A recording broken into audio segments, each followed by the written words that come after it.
Welcome back. मैं आपका सुशील sir स्वागत करता हूं आप सबका आपके अपने YouTube channel fundamental classes Bareilly में। और दोस्तों, आज की वीडियो में बात करने वाले हैं पास्ट इंडेफिनिट टेंस की। इससे पहले मैंने प्रेजेंट की चारों टेंस की वीडियो अपलोड कर दी है। अगर आपने उनको नहीं देखा है तो पहले उनको देखिए, फिर इस पर आइए। तो हम बात करते हैं पास्ट इंडेफिनिट टेंस की। सबसे पहले हमें देखना है कि पास्ट इंडेफिनिट टेंस की जो पहचान होती है वो क्या होती है।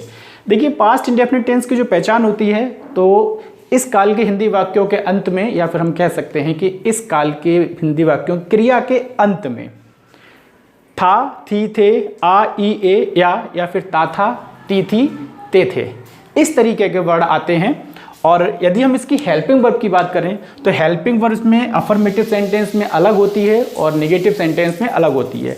अफर्मेटिव सेंटेंस में हमारी कोई भी हेल्पिंग वर्ब का यूज़ नहीं किया जाता है और नेगेटिव सेंटेंस या फिर इंटेरोगेटिव सेंटेंस में हम करते हैं डिड का यूज़। आपको ध्यान देना है, किसका करेंगे? डिड का यूज़ करते हैं।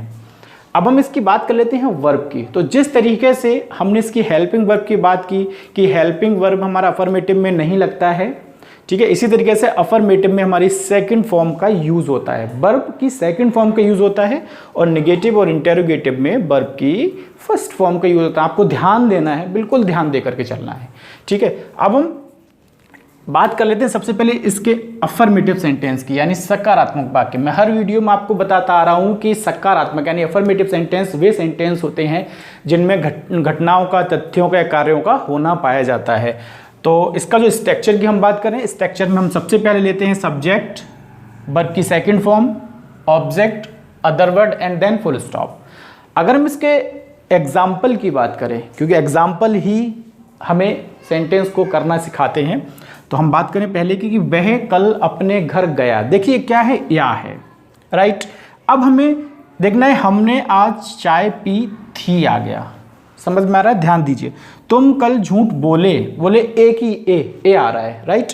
फिर हमारे क्या, वे अपने घर में रहते थे, ते थे, यानी यहां से हमें यह पता चल रहा है कि ये हमारा अफर्मेटिव सेंटेंस है। काय का है? प्रेजेंट इंडेफिनिट टेंस का।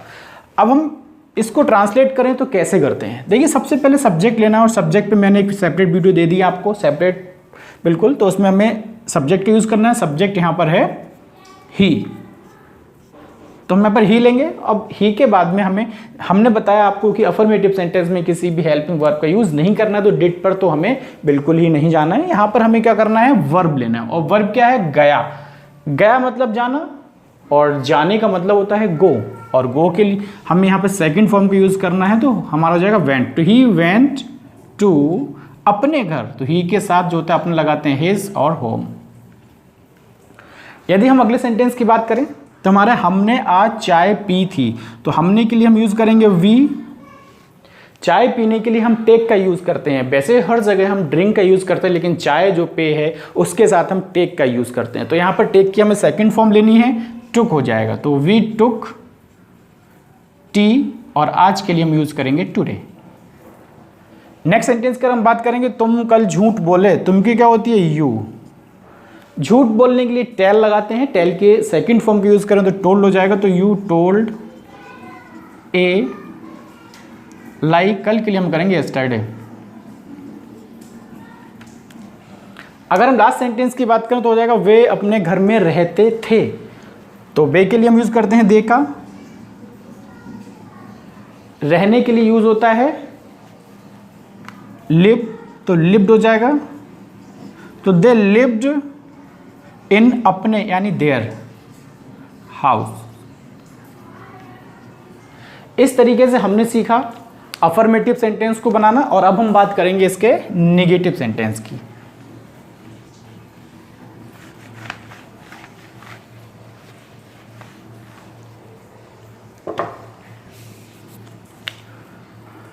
अब हम लेते हैं इसके नेगेटिव सेंटेंस।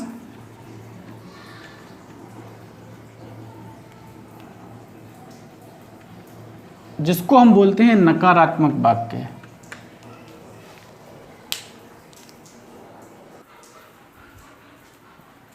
हम इसके स्ट्रक्चर की बात करें नेगेटिव के, तो स्ट्रक्चर हमारा सबसे पहले सब्जेक्ट, फिर डिड, थर्ड पोजीशन पे नॉट, जैसा कि मैं आपको हर बार बताता आ रहा हूँ कि नॉट हमेशा ही थर्ड पोजीशन पर यूज होता है। फिर हमारा वर्ब की फर्स्ट फॉर्म, ऑब्जेक्ट और रिमेनिंग पार्ट जो भी बचता है।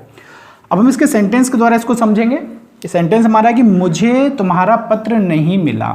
देखिए यहाँ पर बहुत ज़्यादा प्रॉब्लम होती है, मुझे, आपको, तुमको, इनके सब्जेक्ट को ढूंढने में प्रॉब्लम होती है। तो मुझे के लिए हम करते हैं आई के यूज़। जनरली मी माने होता है मुझे, लेकिन नहीं, अगर सब्जेक्ट के रूप में आ रहा है तो वहाँ पर हम यूज़ करेंगे आई का। तो यहाँ पर लेते हैं हम आई। अब हमें यहाँ पर डिड लेना ही लेना है, चूँकि नॉट है तो नॉट लेना ही लेना है। तो आई डिड नॉट, फिर हमें क्या है, मिलना या पाना, रिसीव होता है, तो हमें क्या करना है, रिसीव ले लेना है। आई डिड नॉट रिसीव तुम्हारा पत्र, यानी योर लेटर। अगले सेंटेंस की हम बात करें कि मैं कल झूठ नहीं बोला, तो मैं के लिए भी हम यहां पर यूज करेंगे आई। अब यहां पर हमें लेना है डिड नॉट। झूठ बोलने के लिए मैंने आपको बताया था टेल होता है, तो tell a lie, tell a लाई। अगले सेंटेंस की हम बात करें तो नेक्स्ट सेंटेंस हमारा मैं कल दफ्तर नहीं गया। मैं के लिए यूज करेंगे क्या, I did not go to office और यस्टरडे।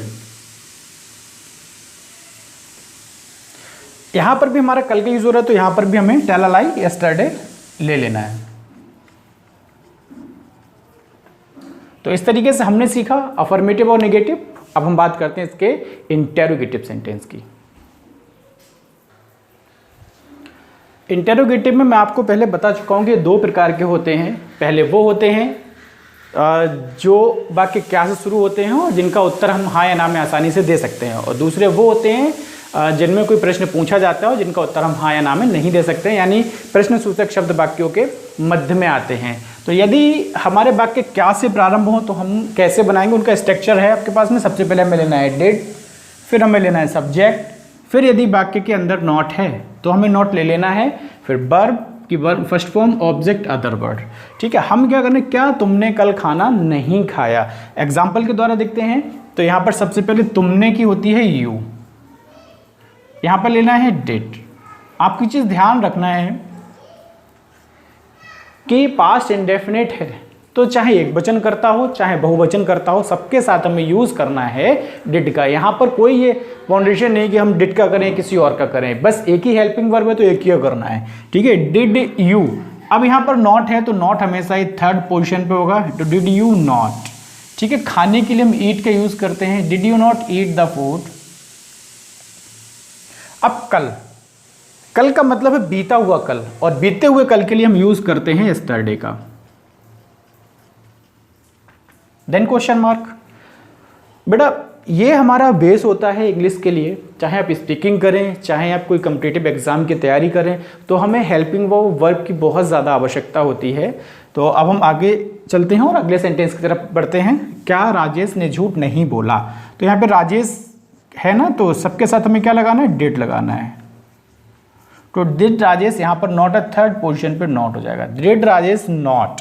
ठीक है, झूठ बोलने के लिए टेल आ लाई, राइट। नेक्स्ट सेंटेंस की तरफ अगर हम चलते हैं तो हमारा क्या, उसने अपना गृह कार्य पूरा नहीं किया। तो डिड तो हमें लेना ही लेना है, उसने के लिए हम ही का या फिर शी का यूज कर सकते हैं कि ही या शी में कोई भी हो सकता है, राइट। ठीक है, तो ही। अब यहाँ पर नॉट है तो थर्ड पोजीशन पे नॉट। वर्ब लेना है, वर्ब है पूरा करना यानी कंप्लीट। ठीक है, डिड ही नॉट कंप्लीट अपना गृह कार्य यानी हिज होमवर्क। हमने बात की अभी इंटेरोगेटिव के फर्स्ट टाइप की, और हम बात करते हैं इंटेरोगेटिव के सेकंड टाइप की। इसमें हमें ध्यान रखना है, मैं आपको बार बार बता चुका हूं कि ये दो टाइप के होते हैं, और इस पर भी मैंने एक सेपरेट वीडियो बना दी है, उसका लिंक मैं डिस्क्रिप्शन बॉक्स में दे दूंगा, आप उसे भी देख सकते हैं। दूसरी टाइप के जो सेंटेंस होते हैं उसमें क्या होता है कि प्रश्न सूचक शब्द, प्रश्न सूचक शब्द वाक्यों के मध्य में आए तो हमें क्या करना है, हमें सबसे पहले स्ट्रक्चर की बात करें तो क्वेश्चन वर्ड लेना है, फिर हमें सेकंड नंबर पे डिड लेना है, सब्जेक्ट होता ही होता है, फिर हमें नॉट लेना है। आपको ये ध्यान रखना है कि यदि हमारा इस टाइप के सेंटेंस होते हैं, वाइज फैमिली के सेंटेंस होते हैं, उसमें नॉट हमेशा 4th पोजीशन पर आता है, अन्यथा सभी में 3rd पोजीशन पर आता है। फिर हमें लेना है वर्ब यानी V1, ऑब्जेक्ट लेना है, अदर वर्ड यानी remaining parts and then question mark लेना है। अब हम इसके एग्जाम्पल की अगर बात करें तो हमें इसके एग्जाम्पल लेने हैं।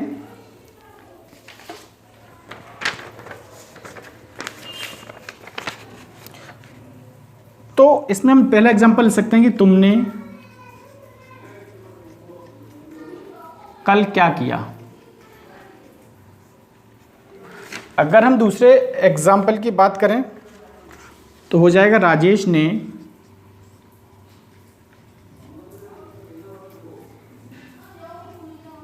मुझे कल कहाँ देखा।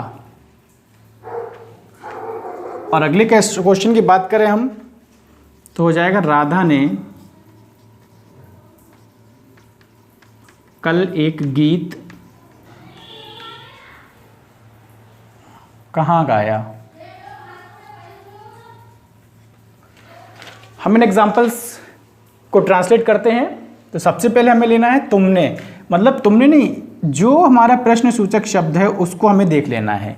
ठीक है, यहाँ पर क्या है, कहाँ। यदि इन शब्दों को हम हटा देंगे तो ये सेंटेंस हमारा सिंपल हो जाएगा, लेकिन हमें बनाना है क्या, यहाँ पर इंटेरोगेटिव बनाना है। तो ये वर्ड हमें छांट लेने हैं कि कौन कौन से होते हैं, और इन्हीं सेंटेंस की अंग्रेजी हम पहले ले लेते हैं। यानी क्या के लिए हम यूज़ करेंगे, व्हाट का।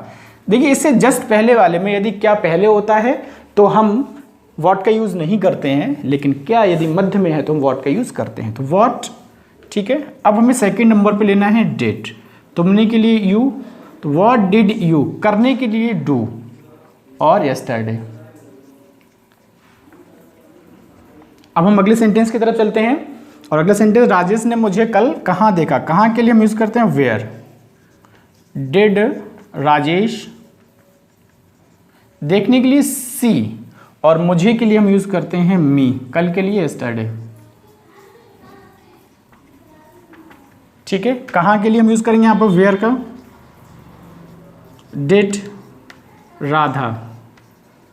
वेयर डिड राधा, नॉट यहाँ पर नहीं है, हमें यूज़ नॉट का नहीं करना है।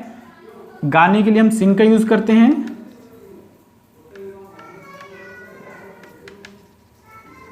सिंग आ सॉन्ग, और यस्टरडे। तो इस तरीके से आज हमने पास्ट इंडेफिनिट टेंस को फुल्ली सीखा पूरी तरीके से, और उम्मीद करते हैं कि आपको वीडियो अच्छा लगा होगा, आपको जरूर कुछ ना कुछ सीखे होंगे। तो यदि आपको हमारा वीडियो अच्छा लगा है तो सबसे पहले तो हमारे चैनल को सब्सक्राइब करिए। सब्सक्राइब करने के बाद में एक बेल आइकन होता है, उसको जरूर प्रेस करें, जिससे कि हमारी आने वाली वीडियोज़ के नोटिफिकेशन सबसे पहले आप लोगों तक पहुँच सकें। और वीडियो अच्छा लगा तो वीडियो को लाइक जरूर करें, शेयर करें, और अगर कोई प्रॉब्लम है तो कमेंट करके हमें जरूर बताएं। मिलते हैं ऐसी अगली वीडियो में, तब तक के लिए जय हिंद।